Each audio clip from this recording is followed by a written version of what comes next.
Hello everyone, welcome to another video.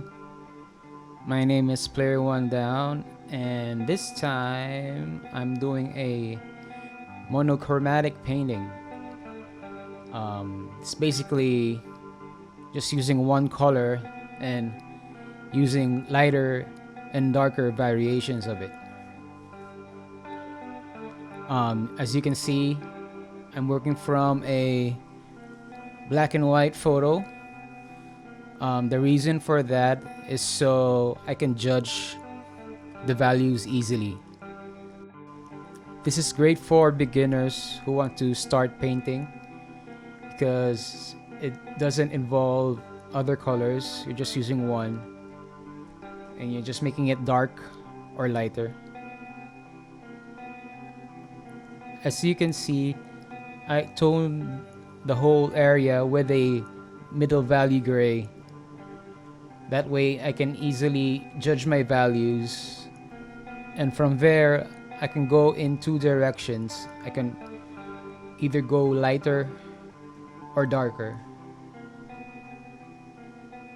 I am starting with the block-in, which is basically a drawing phase. The goal here is to simplify your subject matter into just a few lines. You don't have to be so concerned with the details at this stage because that can be worked on later in the painting.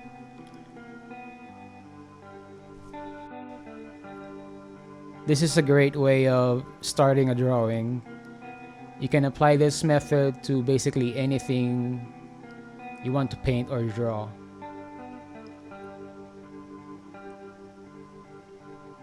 I'm just focusing on shapes, on drawing in shapes.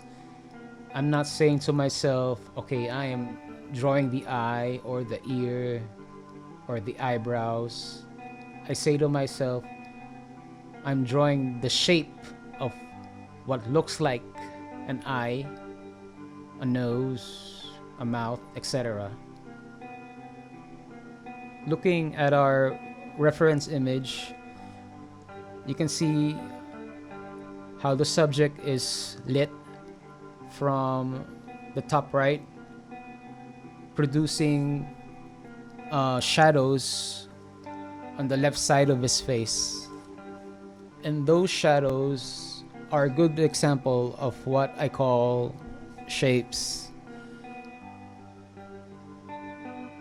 If you draw those shadow shapes accurately, you'll be able to capture a decent likeness of your subject. It's a good idea to start with the bigger shapes first, the most obvious ones, before you start working on medium-sized shapes. And then after that, the smaller shapes, which are usually details, the really small details. This is what my art teacher calls working from the general to the specific. That means you start with the general shape, and after you got that, you go into the more specific details. Because the whole thing as a whole needs to work first. What we usually do as beginners is that we're so focused with details. We love detail. Just keep working on details first, and okay, we look at our drawing, but for some reason it doesn't look right. You might get these nice technique down. Maybe you render the hair very nicely, very beautifully. But when you look at your drawing as a whole, you'll notice that it probably doesn't look right. Most likely because your general proportions are way off. So at this stage, I'm pretty happy with my drawing. It doesn't have to be perfect. just loose is enough. It's good enough for me to start painting.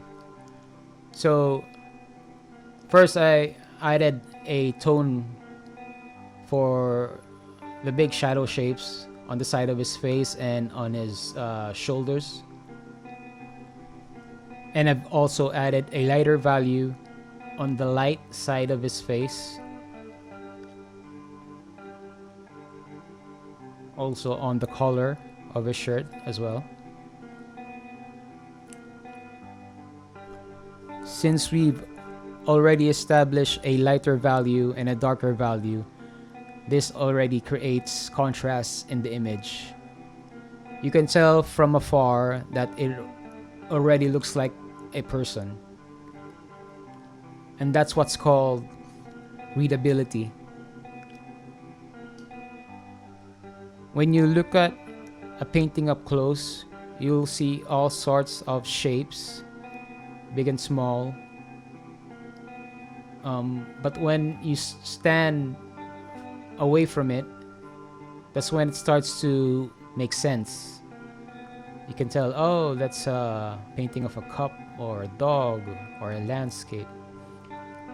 That's because there's contrast in the image. You have a nice balance of shadow and light.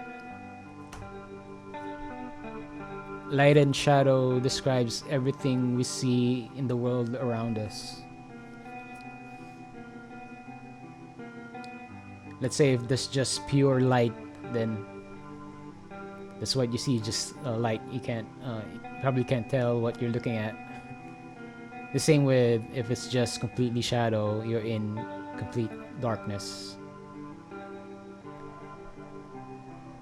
Anyway, since we're on the subject of monochromatic painting, one very important element of doing these kinds of exercises is called value.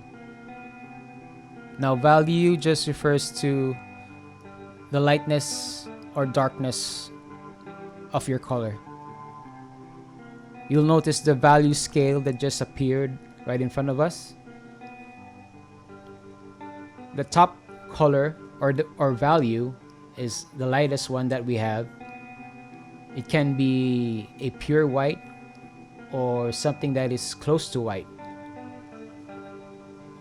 And at the bottom, that is where you'll find the darkest value. It can be completely black or it can be close to black. But the cool thing about these value scales is that you can actually compress them. You can edit them. You don't have to use the full range of values. You can use like maybe 5 values or 7. You can use 4. It's completely up to you.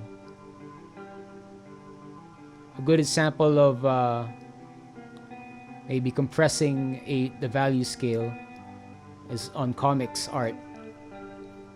Most oftentimes, they're just working with 2 values, which is just white and black. Black being the ink they're using, and white being the white of the paper. So with value, you can have contrast because you have all sorts of lighter and darker shapes working together in order to describe something. Aside from the lightest value and the darkest value, we have the middle values, which are the grays. The middle values are very important because they act like a bridge between the lightest and the darkest. They often describe the form of the subject. Looking at our subject's forehead, you will notice at the left, you start at the shadow area. That's where we'll find our darkest values. And then as it goes to the right, it gets lighter. towards our lightest value. Looking at the middle portion of his forehead, that's where we see the middle values, the gray values. So think of them as a transition between the two extremes.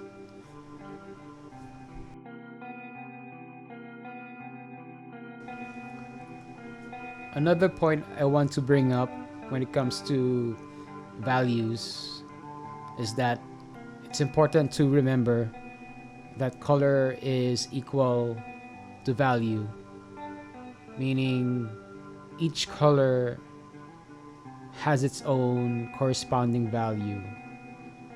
Let's say I have a yellow, which is usually a very light color. If you turn down the saturation of that color, it will probably appear something close to white because it's a very light color, as opposed to, let's say, a blue, which is relatively darker than the yellow. So that means the value of the blue could be a gray or something that's close to black. It just depends on what kind of lighting situation you have.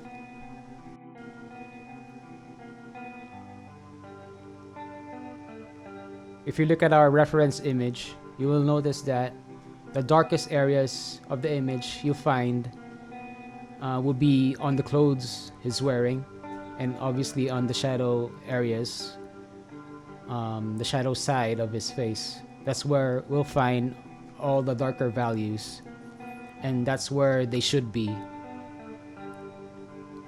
Imagine putting those dark values on the lit areas. It won't make sense. It just would stand out and would be distracting to look at. So you have to keep in mind where our light is coming from. And when you know where your light is coming from, it's easier to tell where your shadows should be placed.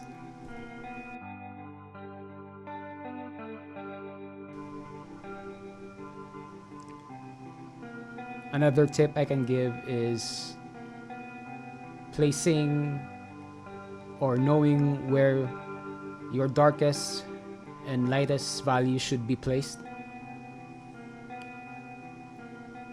And once you know that, it's easier to judge the middle values, how dark or light they should be, because you're already comparing them to your two extremes, your lightest and your darkest.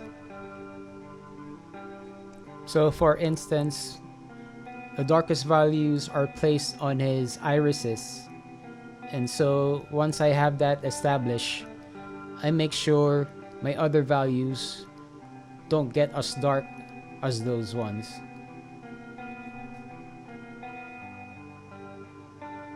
I'm also incorporating the darkest values on the background.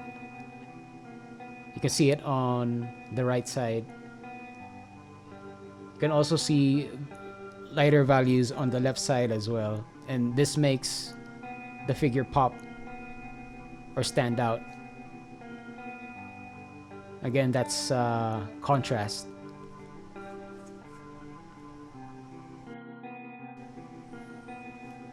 Another thing I want to suggest is that you can also do these monochromatic exercises just using pencil or charcoal, since there's no color involved. What really is important when you're painting in general is you're always drawing, you're always exercising your drawing abilities. Drawing to me is not just a physical act, it's something mental and visual as well.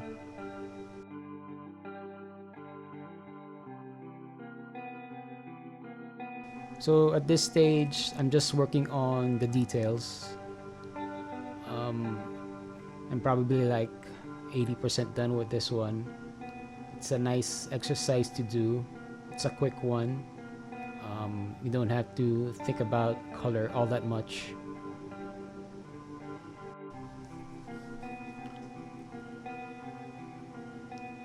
So if you want to do this, just just go to the internet and look for any image you find interesting. It can be black and white, it can be a color image. If it's a color image, you can just desaturate it in Photoshop. So you just remove all the color, you're just focusing on the values. When I started digital painting back in like the early, oh no, not the early 2000s, maybe the mid 2000s. This is what I did a lot. I did a lot of monochromatic painting just to familiarize myself with values overall, because I admit I was very overwhelmed with using color. Like, what colors should I use? There's so many you could choose from. But the thing is, when I knew that color is just equal to value, that changed everything for me. You can just use any color you want, but as long as the values are correct, it should look right. Your painting, your painting should look right. Also, this is what the old painters did. They would take in apprentices or students, and they would focus on just drawing for maybe the first year of their studies. So no painting, just a lot of monochromatic studies. They would draw from actual marble sculptures, since they're just white. They will also copy paintings and drawings from older artists, and once they're comfortable with that, that's when they would start adding color, focusing on painting, because what a painting is really is 80% drawing, and the 20% of that is just color.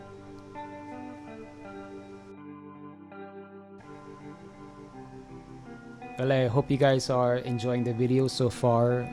I hope you're picking up something from whatever the hell I'm saying. I just want to put my art out there and share what I know, share some tips. Even though I won't be going really in depth with these videos. As I'm recording this, I'm doing 2 more videos, but those ones would be in full color. I'm really excited for those as well. Can't wait for you guys to see those. And if you enjoyed this video, just consider liking and subscribing to my YouTube channel.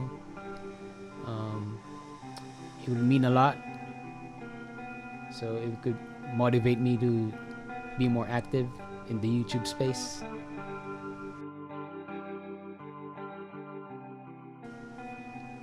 Also, if you guys have any questions, just let me know in the comment section, and I'll be more than happy to reply, help you guys out.